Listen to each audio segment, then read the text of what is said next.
Today our lesson is on using recommended settings. Okay, so choose get recommendations to make your computer easier to use. This section prompts Windows 7 to ask you a series of questions about your physical limitations. Based upon these answers, the questions are broadly categorized into 5 sections, namely eyesight, dexterity, ability to use the hands, hearing, speech, and reasoning. This section works as a wizard for obtaining the optimum setting for a user. Once these categories are through, Windows 7 will recommend certain settings to the user. If the user wishes to accept these recommendations, he can do so by clicking on the relevant checkboxes, thus allowing total flexibility in the customization. So Windows 7 recommends the following ease of access features you may want to enable. Okay. So first of all, the first is for eyesight. Here you will get the recommendation to make your computer easier to use. Answer the following questions to get recommendations for settings that can make your computer easier to see, hear, and use.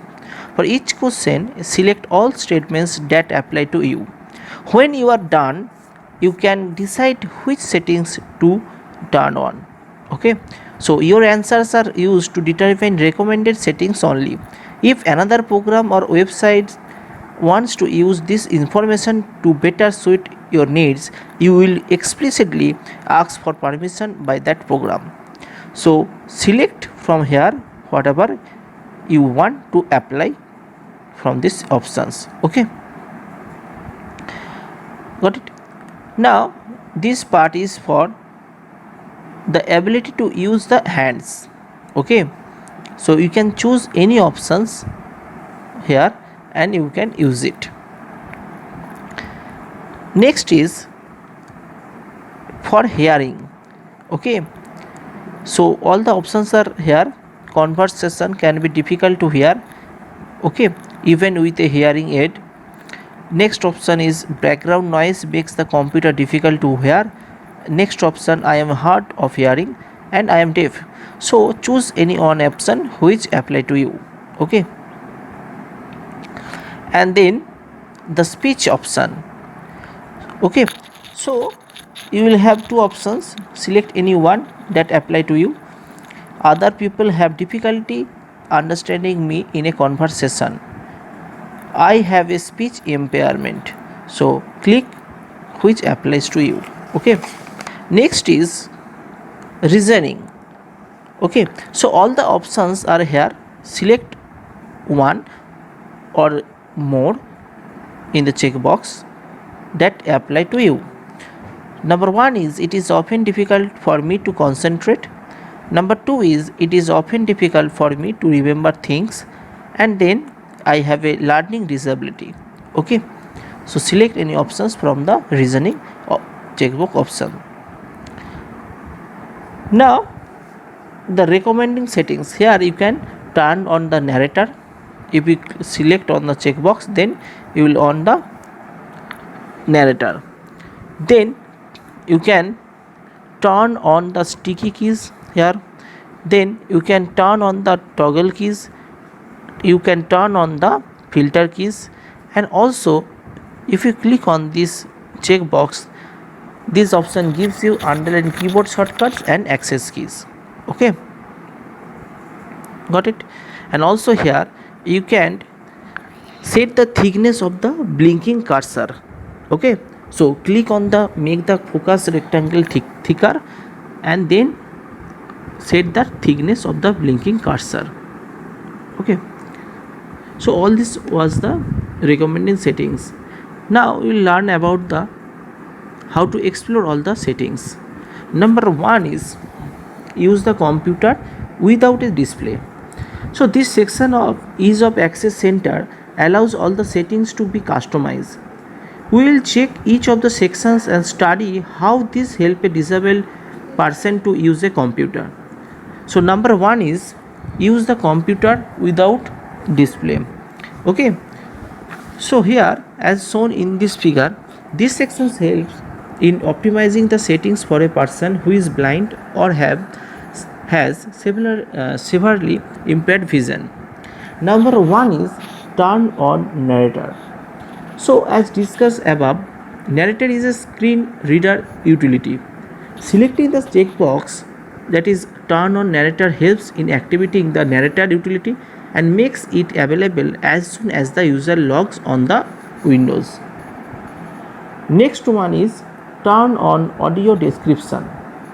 So if you select this checkbox, that makes audio description to run as soon as you log on to Windows. Audio description explain the events in the videos. Then the option is turn off all unnecessary animations, okay, when possible. So this option turns off animation effects such as fading effects as soon as windows and other elements are closed. Then the next option is how long should Windows notification dialog boxes stay open, that is this option. So this option sets how long notifications should remain open on the screen before they are closed. So you can do the options using all the or clicking on this option. Next one is make the computer easy to see. Okay, so here in these options or the selects in this section that helps in optimizing the settings for a visual display. Besides containing options like choosing a high contrast theme, turn on narrator, turn on audio description and turn on magnifier discussed in earlier section, it displays the following options as shown in this figure.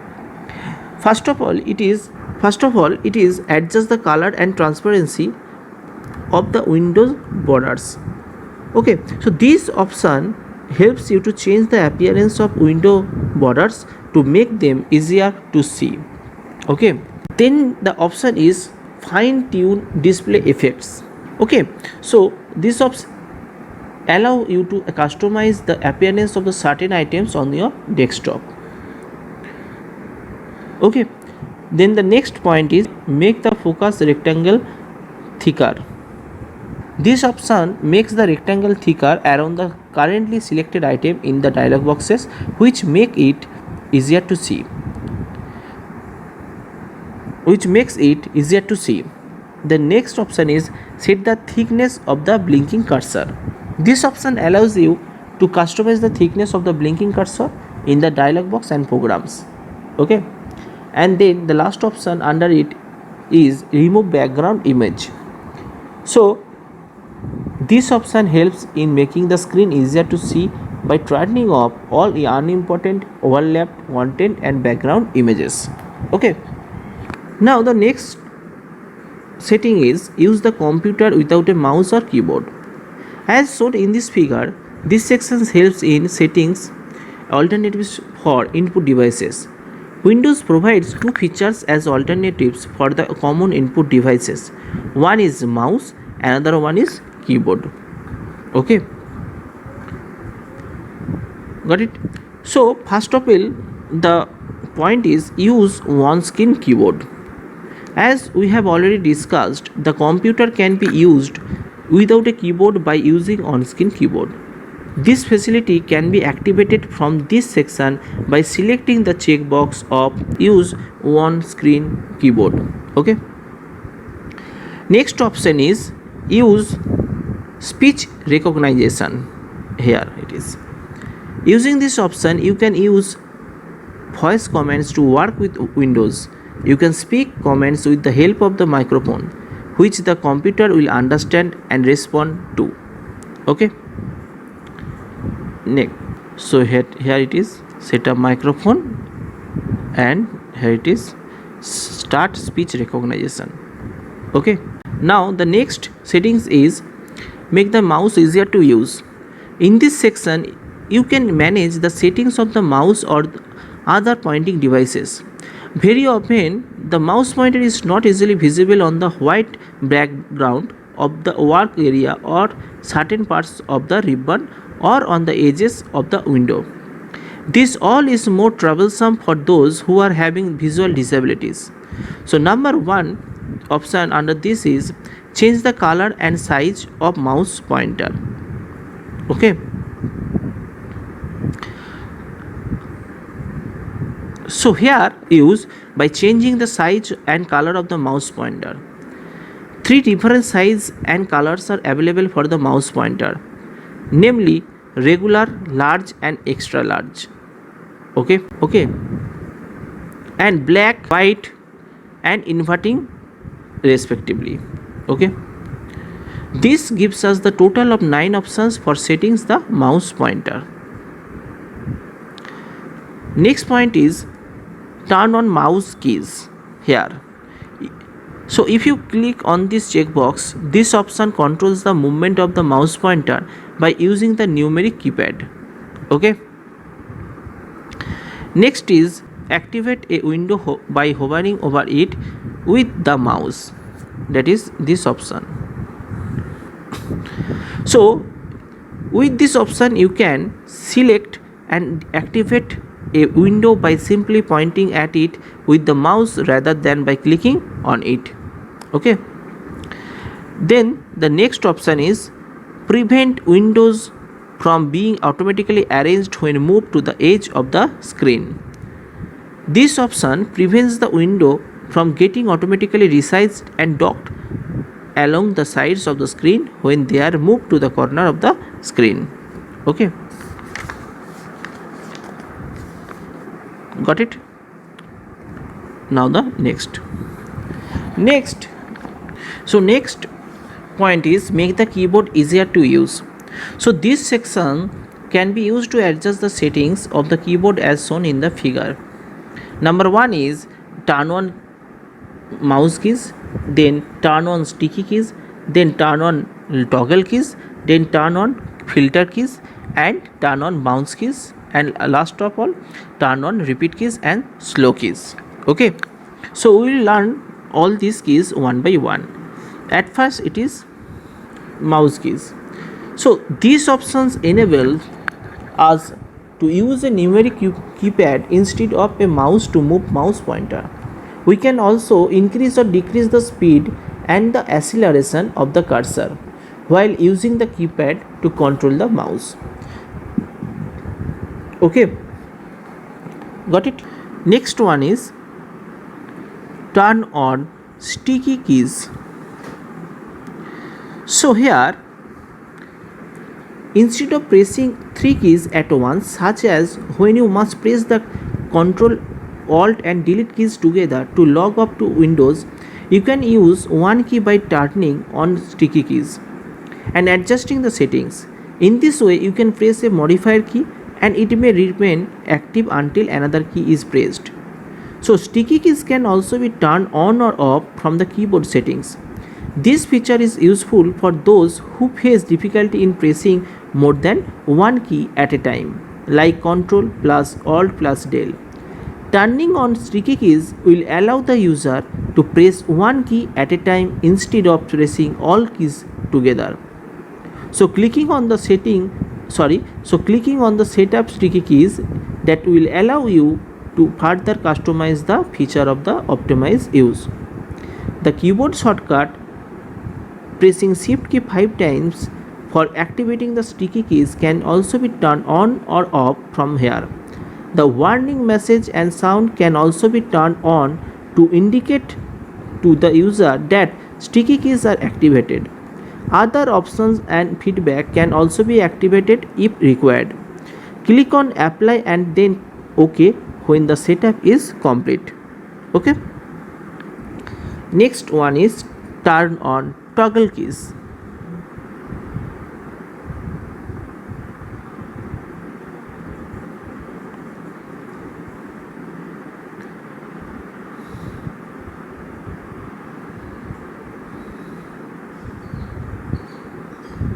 Okay, sorry.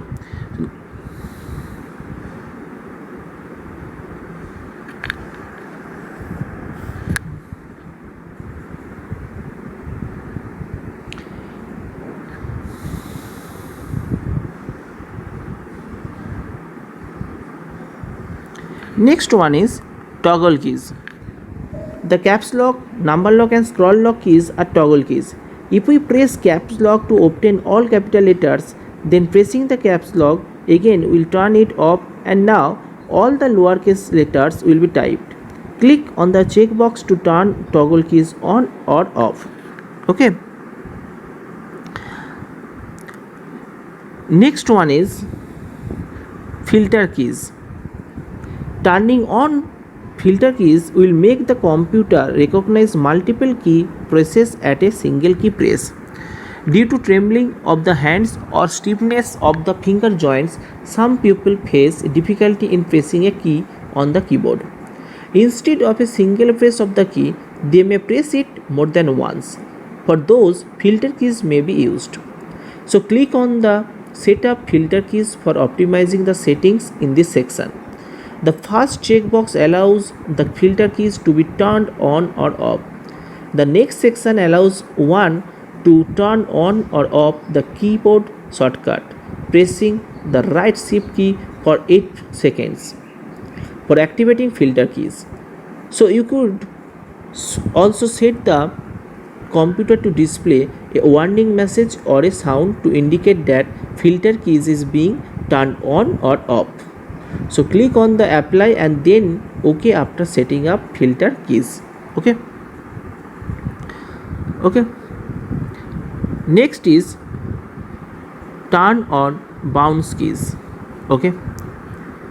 So while filter keys avoids problems in case of accidental multiple depressions of a key, sometimes you may wish to press a key more than once. The computer should not ignore these key presses. Under the filter option section, we can choose to turn on bounce keys. The time interval after which multiple key presses is recognized as a valid keystrokes can also be set from here. If the time interval between the keystrokes is less than the time that is set here, the subsequent keystrokes will be ignored. Okay. The next is turn on repeat keys and slow keys. Okay. So if we click on turn on repeat keys and slow keys and then click on the setup repeat keys and slow keys, we can specify the minimum time interval that is required to recognize the subsequent key presses. Okay. So the time interval after which the multiple key presses are recognized as valid can also be specified here. So click on the apply and then select OK when you have completed the setup. Okay.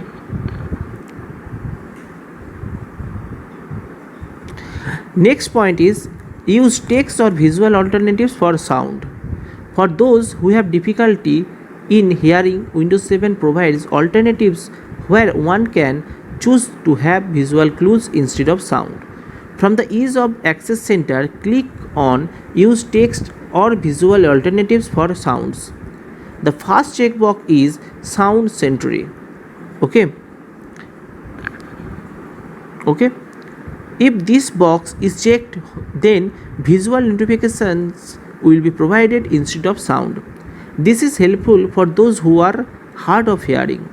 The type of visual notification that is required can be set by choosing the appropriate radio button.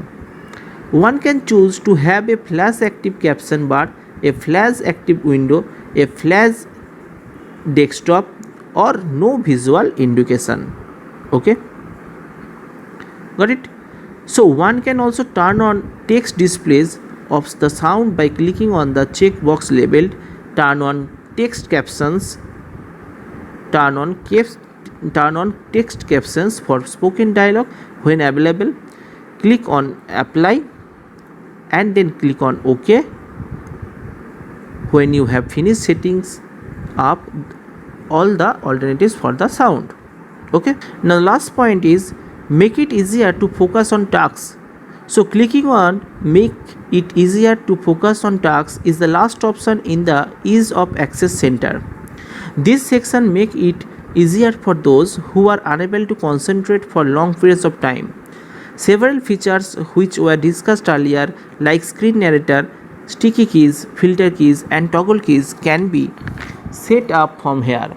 In addition to it, we can remove background images, avoid playing unnecessary animations, and prevent windows from being automatically arranged by clicking on the appropriate checkboxes.